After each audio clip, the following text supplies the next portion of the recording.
marketing about? But at the end of it, is giving the customer that experience before they spend the money. And if you give me a good experience, I'll be able to tell others.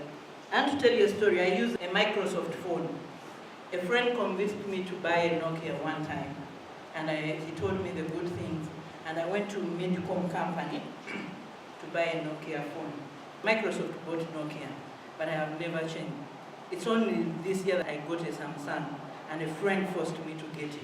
Like you with Microsoft, it doesn't do other things. But it's hard for anyone else to convince me because of the experience that I got in that shop when I went to buy my first phone, and also the experience I have with my Microsoft phone. And I have another type, but I also have that. Now, I have two lines. I have an Airtel line and I have an MTN line. But my official line is MTN. It took me 6 months to learn my Airtel line. So it's because of the experience we are given before we spend money. And if we get a good experience, we shall keep spending and spending and spending on that product, okay? So that is what we need to tell startups, or even ourselves as startups. That is something that we need to know. Now, when you're considering marketing, you just don't wake up and say, I am going to market. Yes, I can see your hand up. Yes. There's something I need to know. Category I'm trying to make value. There's naming my brand and the passion I put in designing the logo. How a hero is spent in marketing. Yes, it has. But remember, we are saying the experience you give a customer is very key. You might have a good logo, you might have a good good colors, but the product itself is worse. It's not the best. There's another alternative product. So you make sure that everything balances. You say all of them are good.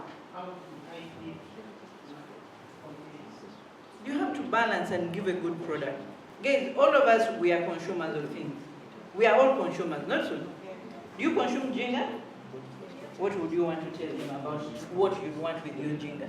Good scented. Good scented ginger. I don't like these big gingers because when you press them and put in tea, it doesn't taste like this ginger. That is me. So if you're going to offer me that ginger, even if it's well packaged, I might not do it. So marketing, we are saying marketing is, you cannot take away a product and put it on the side and you put marketing on this side. Both go together, the product and marketing. Because you're marketing the product so that people buy it.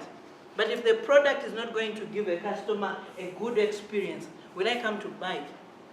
Even if you market it how well. So all those have to go together. You cannot cheat one. You have to balance all of them. Now, I was saying, with marketing, you can't just start and say, I'm going to market. You need to have a plan, a marketing plan.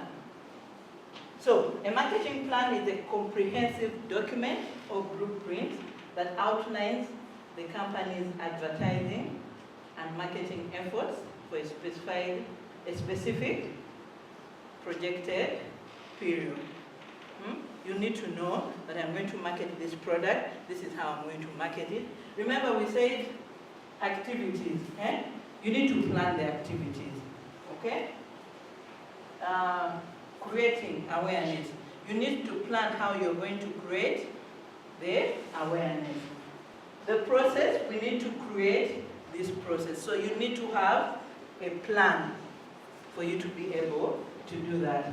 And why is the marketing plan important? Because it helps you understand how marketing is going to help your business. So just say, they told me in that lecture that I need to market, so let me go and market. You have to write a document. That's why when people are going to build, they just don't wake up and say, I'm going to build now. Put this structure like this, like this. They get somebody to draw for them a plan. So that and the engineer is be able to know that this is how I'm going to construct. Okay? So a plan is very important. When you're doing your marketing plan, one of the other things you need to know is you need to understand your customers.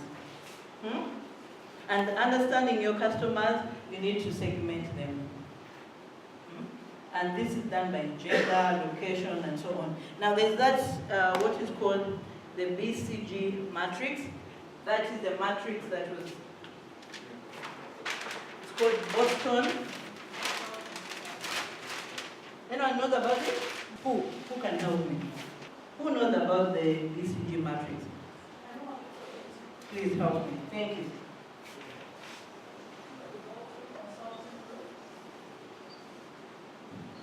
Yes, it's the Bolton Consulting Group that came up with that matrix. Thank you. She did a good job. She tried. Yeah, there's cow, cash, cow, there's dog.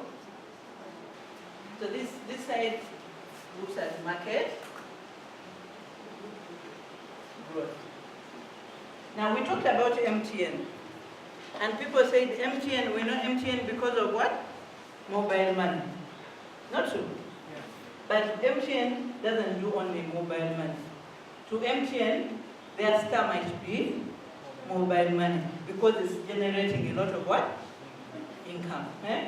But their cash dog that they have, cash cow that they have to milk is what? Selling airtime. And then here, under the question mark, there's potential for growth. So potential for growth is their internet services. Okay? Please go back and read this and understand them very clearly. It will help you analyze where to invest more and what to advertise more. That's why of recent, MTN is advertising so much on their what? More cash. Where does more cash fall? Mobile money. And mobile money, we have said, is their what? Their star. So that's why they are advertising so much here, because they know the money is going to generate a lot of money. But they have things that are there that are not generating a lot, but they have to survive with them. SMS can be the dog. The SMS services. Yeah, the SMS can be the dog. It has to be there. It has no great future, but it has to be what? There. Okay? So you need to analyze this. Understand your competition. You need to gather data about your competition. I am very sure you studied about quotas 547 today. We did, not so. So what are they? We have a number of threats that affect the business. Among them include threats of new competitors, bargaining power of customers, bargaining power of consumers, suppliers, and then in between there's also competition within the organization. Okay. Thank you very much. Thank you. We clap for him. We are very attentive. So we need to understand the competition. Like he said, we have the competition within our circles and also out, and that will help us gather data. You need to make self-evaluation. I think Airtel, like he said, they made changes after making self-evaluation. They looked at their strengths, their weaknesses, the opportunities and threats. The threat may be if we continue with that all the day, we might not end up doing well. So if we change, the opportunity is for us to change. The strength is people know about us, so they can continue with us as we do the transition. So it's important to always do a self-evaluation. This helps you in making decisions about marketing, for you to be able to know what am I going to sell to my customers. Now, another analysis you're supposed to do. This is thank God people have thought of things that we can use to get information and analysis. There's the PESTEL one. PESTEL stands for? Next.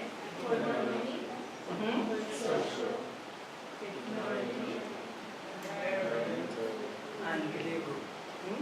When I came in, the gentleman was telling us about the legal section. Do you remember? He was telling about registering, about paying taxes. Please pay taxes. So, under the legal, we look at taxation policies, we look at employment laws, industry regulations. You are under the industry. Environment.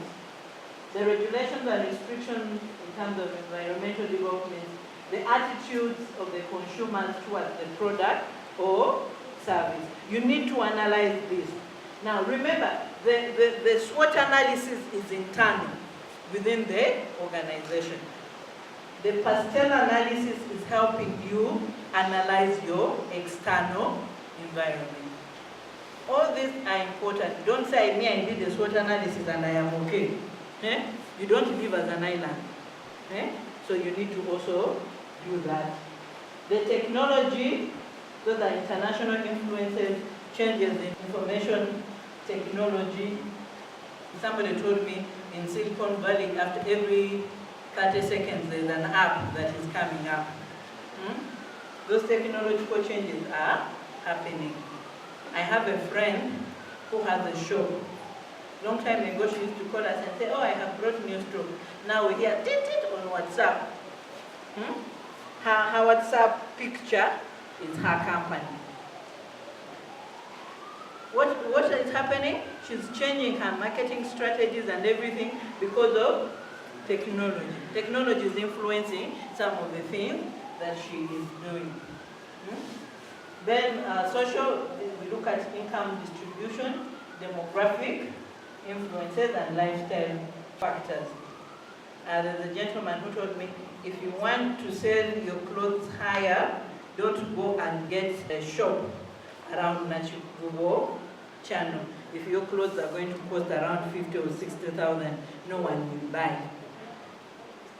Because under that Nachukubo channel, we are used to buying clothes at 10,000 and 20. So if you come with your 50, this one wants to do what? Cheat us. And yet it might be good quality material. You bought it very expensively. So you need to understand your income distribution. Economic growth, inflation rates. How much is the dollar now? 3,550. That is economic and how it affects us. Then political, the stability of the government. What happens when our uncle is down there? What happens? Kabuyu, tear gas, and that is, we fall under political changes, okay? So we need to do this analysis, and this analysis helps us in our marketing plan. Now another thing when we're doing, under the marketing plan, we need to look at making use of the marketing mix. Do we know about the marketing mix? No.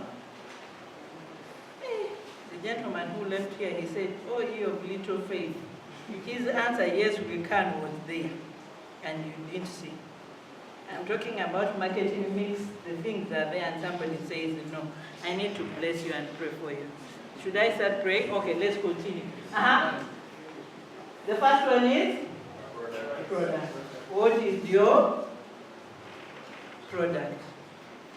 When you understand your product, you're able to inform your customer about the product.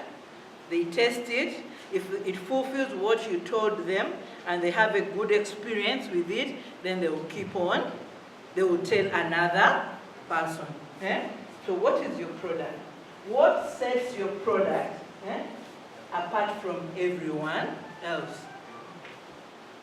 What sets MTN apart from Airtel and Vodafone? What sets Airtel different from MTN and Vodafone? We remember them for different things. So that is what sets them apart.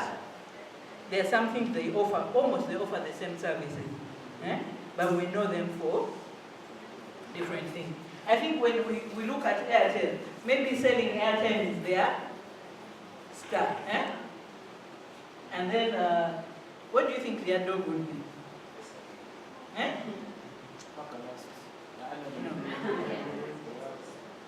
Airtel money, is it very much used? A lot, eh? In urban settings. Somebody says in urban settings. It goes back to our question of knowing your customers and also the political. So all that, know what sets your product apart. And then keep a close eye on your product and the products of your competitors. When MTN releases something, Airtel says, what has it released? When Vodafone releases something, Airtel and MTN are saying, what has Vodafone released? Do we remember this time the Airtel calls went to 3 seconds? After how many months did MTN change to also say we now offer calls at 3 seconds? So they are keeping a what? A close eye to what their competitors are doing.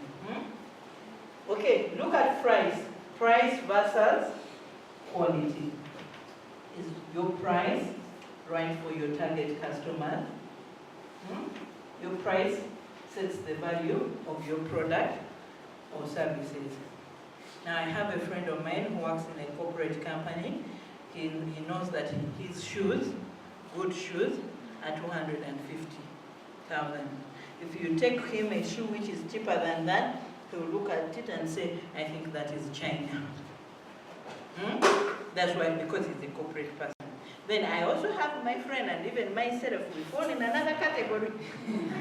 We cannot buy that one of 250. It's an arm and a leg. That is a calf. That is a goat in my village. So there are people like us, who will go for a shoe of how much? 20. Even that 20 we bargain. So it also looks at the price for that customer. So there are those customers where your price might scare them and say this product might not be good. And then we place, is your product readily available? What is your speed of delivery? Is it convenient? Is it environmental pleasant? If you wanted something and you didn't get it, how do you feel? Irritated. You can think of, me, I am going off this product because getting it is hard. So we want things that are readily available. Promotion. How do you inform your customers of the competitive features in your product or services? And we talked of marketing can do that. And then people. Now, this was added recently. Before there were the 4. They used to say the 4 P's.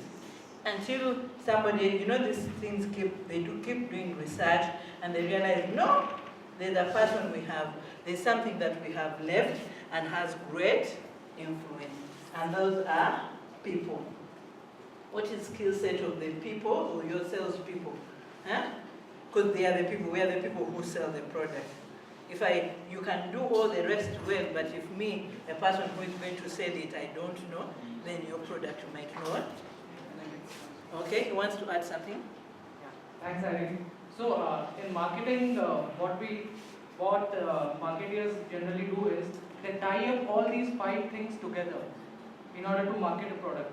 To give the same example of the expensive shoe that she was talking about, it's a shoe, if it is a product that is expensive, it has to be packaged in that manner, in a fancy box, price, high price, but it should be suggesting quality. Place, where should you sell such a shoe? You have to sell it in Nakuma. Okay? Promotion, where do you promote it? For those people who would be buying those shoes, they would be going to certain places where you can promote it. So you can promote it maybe in hotels like Sheraton, or in the airports, you can put in hoardings. Again, the people. So what kind of people do you keep to sell those people? Sell those shoes. You have to be very well qualified people who speak good English, who look knowledgeable, who are of a particular age, similar age as the customers. So all of you take all of these facets and tie them together in order to package your product. And then your product will be sellable, because it will have a unique quality or a unique proposition. Thank you. Thank you. Any questions? We are okay.